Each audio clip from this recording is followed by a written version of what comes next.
So it's the next day, and I figure if I'm going to show you everything, might as well show you from beginning to end. This is the far side of the layout. Yesterday I did the other side of the layout, and you saw that in bits and pieces. I haven't edited it yet or looked at the footage, but I'm going to show you from beginning to end what I do. Exact same process as down here. You're going to drop feeders from the main line, and then connect the outer rails, and then connect the inner rails. So let's get started. So first thing I'm going to do is decide where I want my feeders. I want them behind the switch, so I'm going to go right about here. Let me make sure you're zoomed in properly. That looks about pretty good. I can turn it a little bit for you. So I'm going to drill a hole for the outer rails right here, for the inner rails right there, and then we will cut wire. Well, I'll drill the holes over here too. So this is 2-inch foam, and then I have that 1/8-inch thick hardboard as the actual tabletop. So,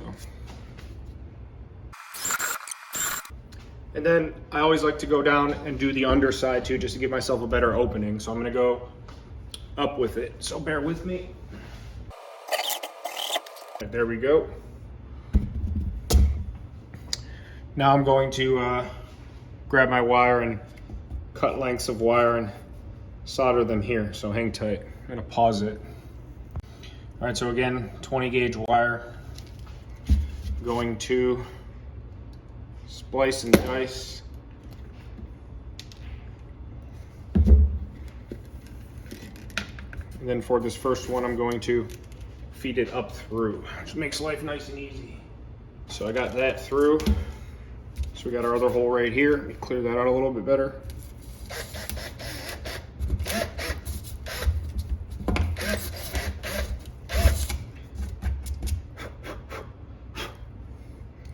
All right, so we want to go outside rail to outside rail.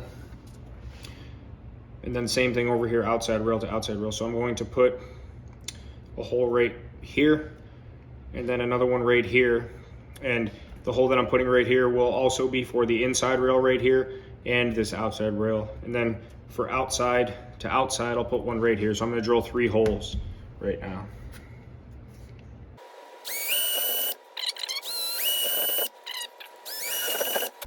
Like I said, I always vacuum my table off, and you can see there's pink foam dust and wire trimmings, and I like to keep everything clean as I work, and then it prevents you from having a huge mess later on. So spend 5 minutes now or spend an hour later, and I'll do that after this. So again, I'm going to go underneath and drill up just to make life easy. Outside rail, and we'll go to this outside rail. So let's measure an approximate length, and I always like to leave extra wire because you never know if you're going to need more later. So that looks about good right there. There's a nice amount of slack down there, so we'll cut it. Then we'll try to do this for the camera as much as possible, and then we will give it a little less than that. I don't want to tin it up too much. Strip it. There you go. Now let's bring it up through the hole. It should go right up through. Yep, and like I said, actually no, that's not where I wanted it. That's ironic. There we go. So you could see now, brought it up here, this outside rail is going to go to this outside rail, and then we'll run another wire down through here to go to this outside rail, and the inside rail will come in through here too. So let me, you know what, I'm just going to run the wire for the inside rail and outside rail to here right now, and then I'll do them all at once. So again, I'm not going to film feeding this wire again. I'll cut it right here and then come back in a second or a minute and show you all the wires fed, and then we'll solder. Make life easy. Okay, so I've got all my feeders run, so 2 for the outside rails, 1 here for here, 1 here for here, and then same for the inside, 1 here for here, 1 here for here. Since I have 2 here and here, I'm going to tin these together before I solder them to the actual track, so I'm just connecting 1 piece instead of 2. So we'll do that real quick. Again, hot iron, always put a little bit on the tip, and then we're just gonna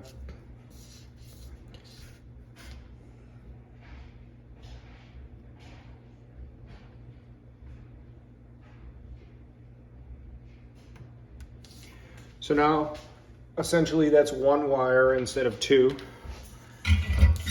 Get a close-up in here. I just used my pliers to hold them in place. So I've essentially, okay, I'll just pick it up for a second. So I turned this wire into one wire. I'm going to do the same thing right here. So the tripod definitely helps. So let's do this. I'll pull them up together. Then when I go to connect it, it won't be as much of a mess either, I'm hoping.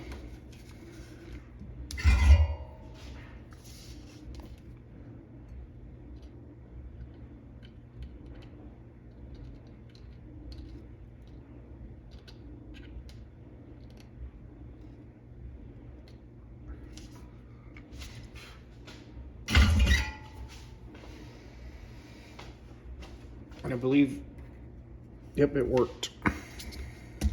So now instead of soldering 4 wires, I'm soldering 2. Yep, it worked. So let's just go ahead and do those. And I don't know how I'm going to edit this and chop it up and everything, but hopefully you can see exactly what I'm trying to accomplish. So get that in place. Stay together. Like I said, I always like to work from the bottom. Bring it to the proper length. It should be good to go right there. There we go. So again, start out here. If I can pick that up.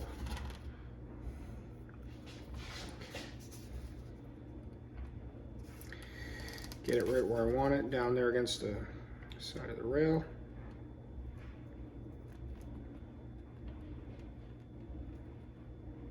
There we go. Yep, there she goes. We'll do this one now too. I hope you can see this pretty well. I know the edge of the table's kind of there, but I want you to see my hands and the table and the track. So I guess when I go to review it, it's my first time using the tripod for a video. So if there's something you think I could do better or better angles, let me know.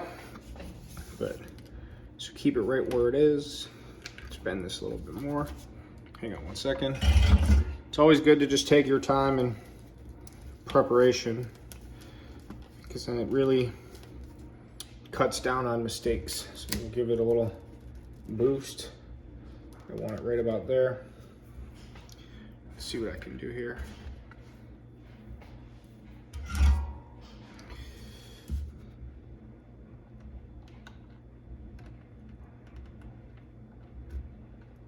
There we go, perfect.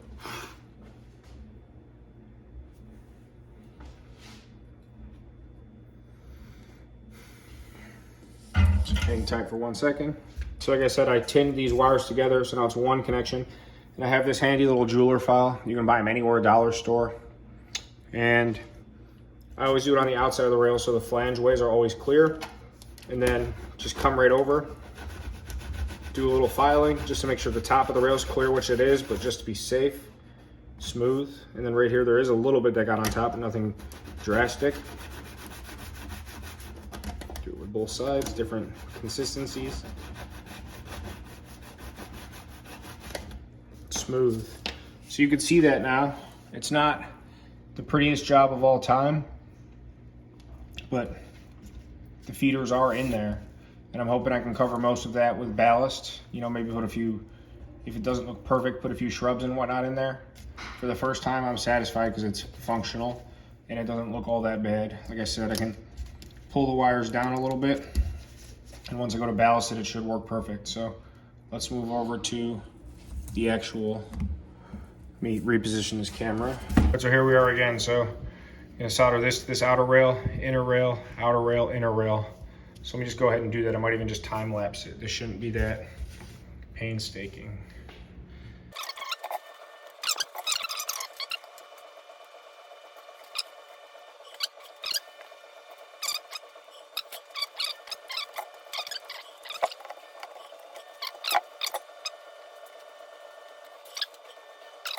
So there's my file. And like I said, good thing is this all dries immediately. It's a little warm to the touch, but not too hot.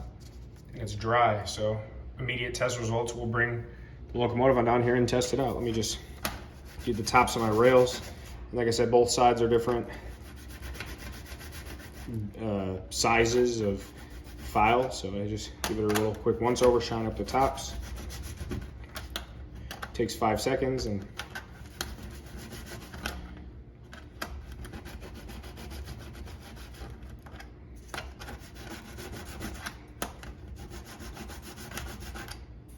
did I just break that? Nope, it's good. All right, give me a second. I'm gonna bring the controller down here in the locomotive and we'll test out what I just did. So here we are. So like I said, my power track is down there. I don't have permanent power yet, but that's the next step after I get this all finished, which should be today or tomorrow at the very latest. As you've seen, we made a lot of progress just in this short but long video. So the power track is down there. The switch is thrown for the siding. These sidings aren't connected. So in theory right now, I should not have power on the main line, even though this is lined for the main, but I do.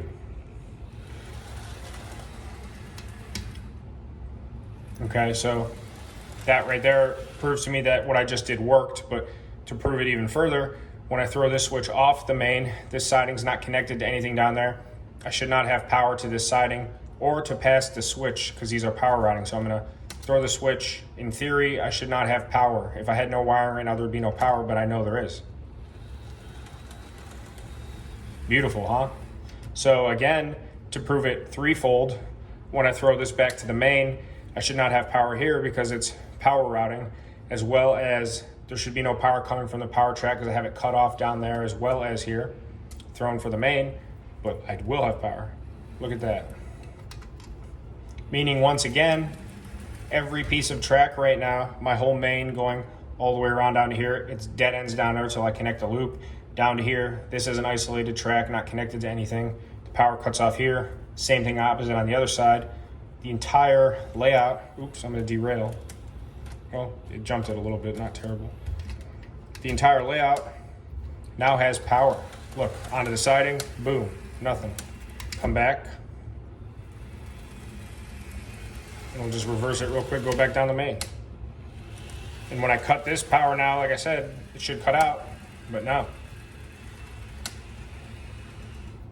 So, like I said, it's tedious. I wouldn't say it's a lot of work. Definitely take your time. It's a learning curve. I know it's not the prettiest job ever, but like I said, once I ballast over it, I'm assuming I can hide most of it. And if not, if I have to put a little, something to hide it, or I might even, you could see how small those beads of solder are. I could always unsolder it and make it even better looking. We'll just have to wait and see once I get to that point. But this layout is now wired for DCC. Like I said, you saw it's connected to nothing here. Let me zoom out for you. And then the same thing down here. My power's coming from this. Like I said, I don't have permanent power yet. I'm waiting for to finish my track work. I'm gonna probably have my power right here and then connect this piece of flex. And then I'll have my continuous loop, my branch line, secondary, main, passing, siding, whatever you want to call it, now has full power. So when I go ahead and connect the gap from here to over here, again, this layout is 16 feet long, and it even looks really long on the camera. I'm square to go. All my industries and mains, or all my industries and leads, whatever it might be, will come off of this track. I'm even debating, I probably will put a crossover in, probably not here where the table's split, but probably about here, just because it's such a long run, if I want to be able to whatever. So I would say that's a good stopping point. So now that I'm wired for DCC, I feel like this is a good stopping point. Like I said, I'm not a beginner. I've been in the hobby for a while, but this is newer to me. Soldering is not, but wiring is. You just saw me do it. I hope I explained it well for you. Maybe my video is the first one you want to watch, and then go see an expert actually do it. Might be able to explain it better and it'll look cleaner, but I'm very happy with my progress. Again, shout out to Ron's Trains and Things, Barnabas Junction. It's my railroad, not only for wiring and other things, but for giving me the confidence to not only want to try new things, but tear down and restart to do things better. And you can see I don't even have a complete loop, and I'm already enjoying running trains on this more than on my previous layouts because I'm confident in my track work wiring abilities, and I don't have to use plastic based, which nothing wrong with it if that's what you enjoy. I don't have to use products that I feel are not what I want to go for. So Train Main, tips and tricks, Tony Hawk style. If you see something you like, tell me. If you don't like, tell me. Suggestions or questions, join my Facebook group, Global NHO Model Empire du jour, and let's chat. I love being part of the community. I love the community. So also shout out to Nscale, BNSF, all those guys. So all right, Train Main out.